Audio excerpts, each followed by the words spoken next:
आज मनिल तामाङ बितेको पनि 16 वर्ष बितिसकेको रहेछ। 16 वर्षको उमेरमा मनिल तामाङले यो देशमा सबै जात जातिहरूको समानुपातिक प्रतिनिधित्व होस्, सबै जात जातिहरूको हरेक राज्यको तह तबका र निकायमा सबैको सहभागिता होस् भन्ने ढङ्गबाट आन्दोलन गर्ने क्रममा उहाँले आजकै दिन आन्दोलनको क्रममा उहाँले आफ्नो ज्यान आहुति दिनुभयो र उहाँले शहादत प्राप्त गर्नुभयो।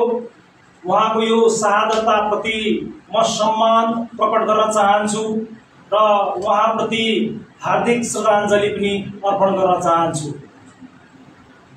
मनिल तामाङले देखेको सपना आंशिक रूपमा सफल भएको छ र हामीले खोजिराखेको अहिले यो देशमा पूर्ण समानुपातिक समावेशी प्रतिनिधित्व हो। करिबन यो देशमा 142 जात जातिहरू बसोबास गर्छन्। नेपालको केन्द्रीय तथ्याङ्क विभागले त्यो तथ्याङ्क सार्वजनिक गरेका छ र कोही अल्पसंख्यक होला, कोही बहुसंख्यक होला, कोही मध्यम किसिमको जनसङ्ख्या होला, फेरि पनि यही देशमा बसोबास गर्ने विभिन्न राष्ट्रियताहरूको राजनीतिक स्थिति, आर्थिक स्थिति, सामाजिक स्थिति अत्यन्तै दयनीय अवस्थामा पुग्दै गरेको अवस्था हो र ती सबै चीजहरूलाई सम्बोधन गर्ने सन्दर्भमा राज्यमा सबै जात जातिहरूको, सबै समुदायको, सबै राष्ट्रियताहरूको उपस्थिति हुँदा मात्रै त्यो राज्यमा सबैको सहभागिता हुन सक्छ। त्यसकारणले गर्दाखेरि आजको सन्दर्भमा मात्र होइन, विगत लामो समयदेखि नै यो समानुपातिक प्रतिनिधित्वको आवश्यकता थियो र हामीले पछिल्लो चरणमा यो समानुपातिक समावेशीको आन्दोलन गर्दै आइरहेका छौं र करिबन यो आन्दोलनलाई सँगसँगै लाने क्रममा त्यो समयमा चाहिँ विभिन्न सामाजिक सङ्घ संस्था, राजनीतिक दल, जातीय सङ्घ संस्थाहरूले महत्त्वपूर्ण भूमिका निर्वाह गरेको थियो र अझै पनि हामीले खोजेको जस्तो निर्वाचन प्रणाली आइसकेको छैन र यो मिश्रित निर्वाचन प्रणालीबाट यो देशले निकास पाउन सक्दैन भन्ने हामीलाई लागेको छ। अझै पनि तपाईले हेर्नुभयो भने यो देशमा एउटा निर्वाचन क्षेत्रबाट निर्वाचित हुनको लागि एउटा सांसदलाई 10 करोड पैसा चाहिन्छ। त्यस्तै 10-12 जना चाहिँ प्रतिनिधि, त्यो 10-12 जना उम्मेदवारहरूले खर्च गर्दा करिबन झन्डै अरबको हातहारीमा खर्च भएको हामीले देखिराखेका छौं। त्यसकारणले गर्दाखेरि निर्वाचन प्रणाली नै, नेपालको निर्वाचन प्रणाली नै सुरुमै भ्रष्टाचारी खालको निर्वाचन प्रणाली भयो र जित्नको लागि जे गर्ने, जे हत्कण्ड अपनाउनु परे पनि अपनाइरहेको हामीले देखिराखेका छौं। साम दाम दम दण्डभेद र चाहिँ निर्वाचनताका समयमा असाध्यै पैसा खर्च गर्ने जो प्रचलन चलेको छ, जो चलन छ, यसले देशलाई अगाडि बढाउन सक्दैन हो। यो निर्वाचन प्रणाली नै भ्रष्ट निर्वाचन प्रणाली भएको कारणले गर्दाखेरि त्यसैको विरुद्धमा मनिल तामाङ लडिरहँदाखेरि राज्यको चाहिँ प्रहरीले गोली हानिसकेपछि उहाँले साधन निर्वाचन प्रणालीले, समानुपातिक निर्वाचन प्रणालीले मात्रै राज्यमा भएका विविधताहरूलाई सम्बोधन गर्न सक्छ। त्यसकारणले गर्दाखेरि यो निर्वाचन प्रणाली अहिलेको आवश्यकता हो र हामीले देखिराखेका छौं। 12 करोड चाहिन्छ अनि एउटा सामान्य नागरिक कसरी निर्वाचन जित्छ एउटा राजनीतिमा लागेको र इमानदार निष्ठावान एउटा व्यक्तिले यो देशमा निर्वाचन जित्न सक्दैन। जो निष्ठावान छ, जो भिजनरी मान्छे छ, त्यो भिजनरी मान्छे, निष्ठावान मान्छेले निर्वाचन जित्न नसकिसके पछाडि यो देश पनि बन्दैन। जति पनि जितेर गएका छन् सबै भ्रष्टाचारीहरू मात्रै छन्। भ्रष्टाचारीले गर्ने के हो? भ्रष्टाचार हो। अहिले हाम्रो टाउकोमा, प्रत्येक नेपालीको टाउकोमा करिबन झन्डै 90,000 भन्दा ज्यादा त स्वदेशी तथा विदेशी ऋण बोकिसकेका छौँ। त्यसो हुनुको मूल कारण भनेको चाहिँ यो निर्वाचन प्रणाली हो। अझै पनि हिजो अस्ति भर्खर एउटा समाचार हेर्दै थिएँ। नेपाली कांग्रेसका सभापति शेरबहादुर देउवाले समानुपातिक निर्वाचन प्रणाली भएको कारणले गर्दाखेरि समस्या भयो भनेर अभिव्यक्ति दिनुभयो। शेरबहादुर देउवाज्यू, तपाईको पत्नी पनि त्यही समानुपातिक निर्वाचन प्रणालीबाट आएको हो र अहिले भ्रष्टाचार मचाउनको लागि मन्त्री निर्वाचित गर्न खोजिराखेका छन्। जति पनि जितेर गएका छन् कुनै पनि नेता बाँकी छ भन्ने मलाई लाग्दैन। एकाध नेता होलान् नगण्य रूपमा।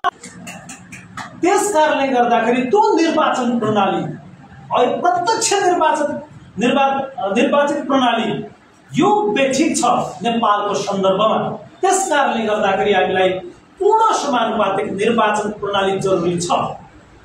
र अहिलेसम्म हाम्रो देश चाहिँ असफल राष्ट्रको रूपमा परिणत भइसकेको छ। आजको दिनदेखि मात्र होइन, नेपाल विगत लामो समयदेखि नै असफल राष्ट्र हुँदै आएको छ।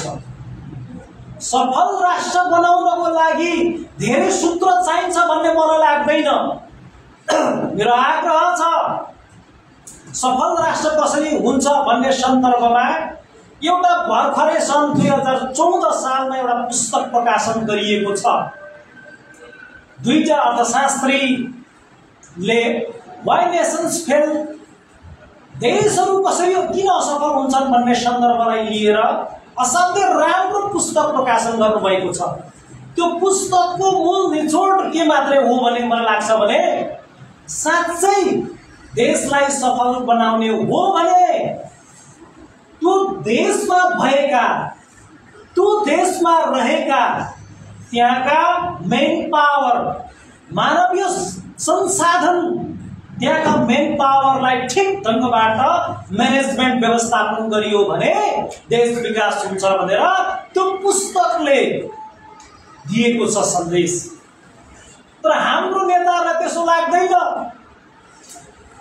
चाहे जानेको होस् चाहे नजानेको होस्, जुनसुकै क्षेत्रको हाकिम बनाउनु पर्यो, राजनीतिक नियुक्ति दिनु पर्यो भने आफ्नो पार्टीको मान्छे, उसको योग्यता क्षमता के छ कसो छ त्यसको जाँचबुझ पहिले गर्दैनन्, त्यसको विज्ञता पहिले जाँच गर्दैनन्।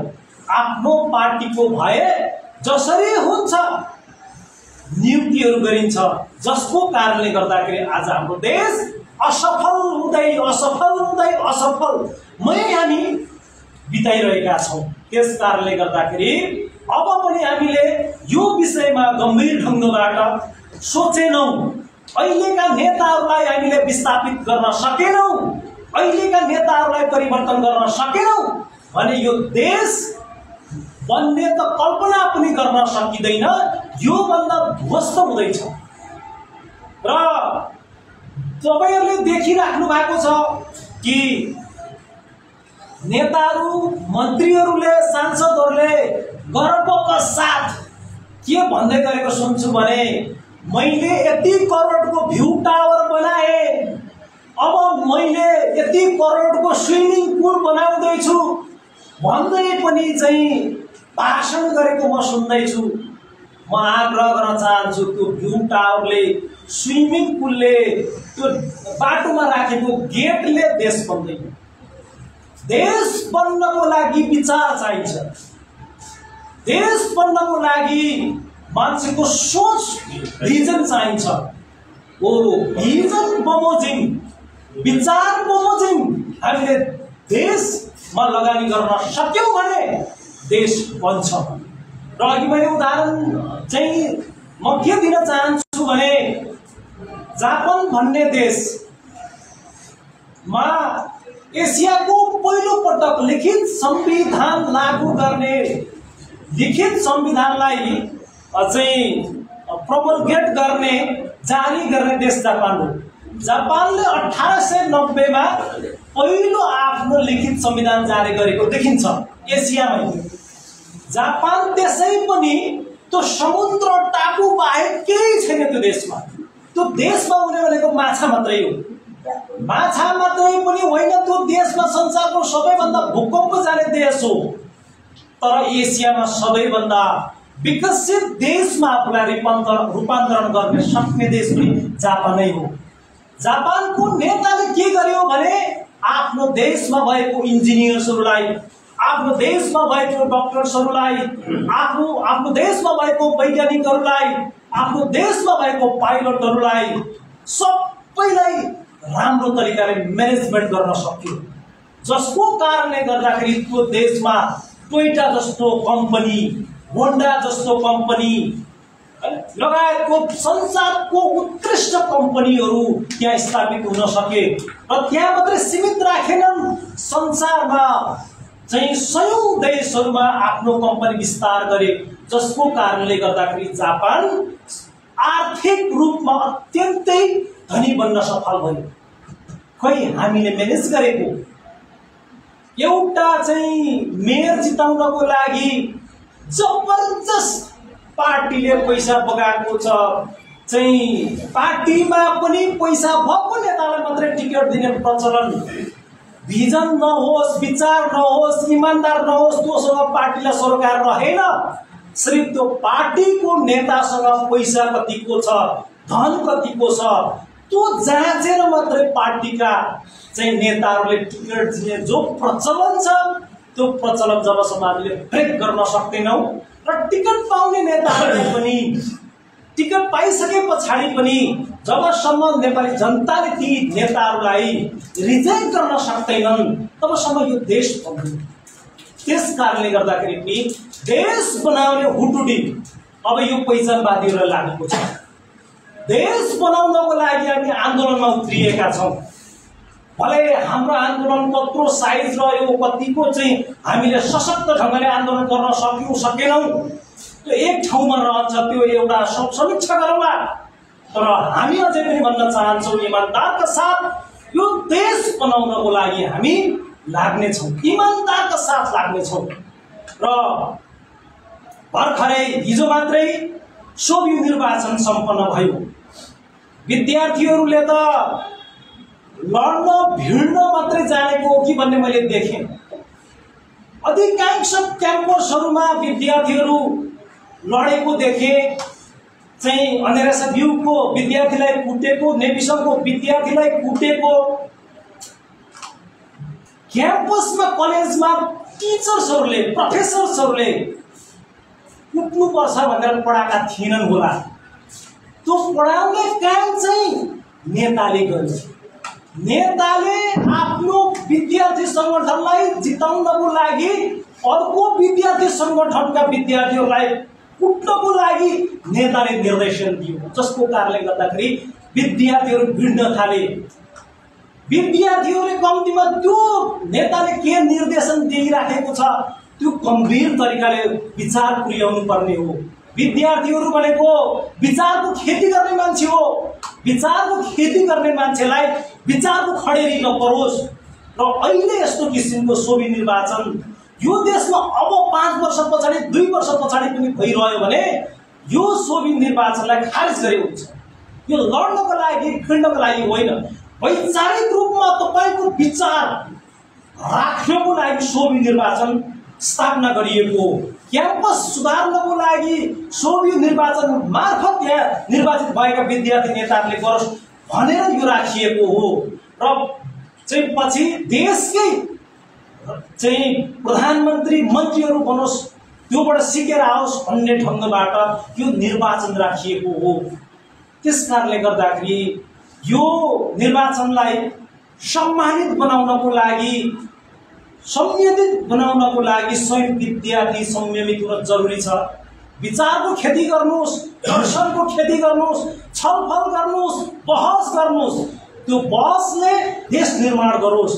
तपाईको कुस्तीले, तपाईको तरवारले, तपाईको बन्दुकले देश, विद्यार्थी सबै बिग्रिँदैछ। त्यसकारणले गर्दाखेरि विद्यार्थी साथीहरूलाई मेरो आग्रह छ, त्यसो नगर्नुहोस्।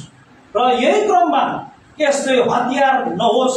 चोबी निर्वाचनमा चाहिँ प्रत्यक्ष निर्वाचित चाहिँ अध्यक्षबाट गल्ती काम हुन सक्छ र सबैलाई समानुपातिक ढङ्गबाट मात्रै सम्बोधन गर्ने निर्वाचन प्रणाली नै निर्वाचन प्रणाली नै समानुपातिक निर्वाचन प्रणाली भएको कारणले गर्दाखेरि हामीले विगत लामो समयदेखि सोभि निर्वाचनमा पनि समानुपातिक निर्वाचन प्रणाली लागू गरोस् भनेर आन्दोलन गर्यौं।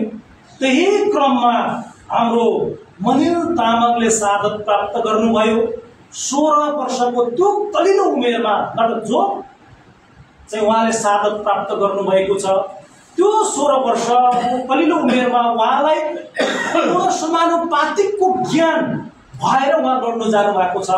अझै पनि हाम्रो देशको ठुलो नेताहरूले यो पूर्ण समानुपातिकको ज्ञान छिरेको छ जस्तो मलाई लाग्दैन। त्यसकारणले गर्दाखेरि विगत निकै अब आउने समयमा पूर्ण समानुपातिक निर्वाचन प्रणाली लागू गराउनको लागि हाम्रो आन्दोलन जारी रहनेछ। र अन्तिममा म के मात्रै भन्न चाहन्छु भने अहिले कांग्रेसमा, एमालेमा, माओवादीमा चाहे त्यहाँ समानुपातिक प्रतिनिधित्व ढङ्गबाट चाहे लिम्बूहरू गएका छन्, चाहे राईहरू गएका छन्, मधेसीहरू गएका छन्, दलितहरू गएका छन्, महिलाहरू गएका छन्, त्यो हाम्रो आन्दोलनको परिणाम स्वरूप उहाँहरूले प्रतिनिधित्व पाउनु भएको हो। कांग्रेसमा भएका दलित साथीहरू, आदिवासी जनजाति साथीहरू, मधेसी साथीहरू, एमालेमा भएका पनि आदिवासी साथीहरू, चाहिँ मधेसी साथीहरू, महिला साथीहरू, दलित साथीहरू, यो आन्दोलनको तपाईहरुले फल खाँदै हुनुहुन्छ र त्यो फल खाँदै हुनुहुन्छ। नबिर्सिनुहोस्।